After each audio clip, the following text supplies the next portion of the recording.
നാമത്തിന് മഹത്വം ഉണ്ടായിരിക്കട്ടെ. എൻ്റെ പേര് അനിത, ഹസ്ബൻഡ് പേര് പ്രിൻസ്. ഞങ്ങൾ കോട്ടയത്ത് പാലായിൽ നിന്ന് വരുന്നു.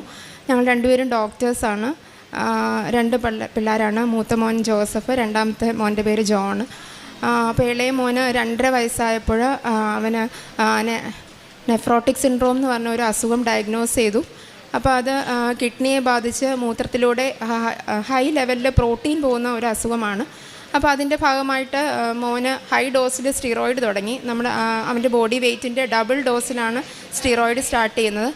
അങ്ങനെ ഇതിൻ്റെ ട്രീറ്റ്മെൻറ്റ് 6 ആഴ്ച ദിവസവും ഈ ഹൈ ഡോസ് സ്റ്റിറോയിഡ് എടുക്കണം. അത് കഴിഞ്ഞ് 1.5 സ്റ്റിറോയിഡ് കുറച്ച് ഡോസ് കുറച്ച് വീണ്ടും 6 ആഴ്ച എടുത്ത് നിർത്തുകയാണ് ചെയ്യാറ്. പക്ഷെ മോന് സ്റ്റിറോയിഡ് സ്റ്റാർട്ട് ചെയ്തു, ഹൈ ഡോസിൽ തന്നെ സ്റ്റാർട്ട് ചെയ്തു. 10 ദിവസത്തിനകം മൂത്രത്തിലൂടെ പ്രോട്ടീൻ പോകുന്ന അളവ് കുറഞ്ഞെങ്കിലും മൂത്രത്തിലൂടെ പ്രോട്ടീൻ പോകുന്നത് കംപ്ലീറ്റ് ആയിട്ട് നിന്നെങ്കിലും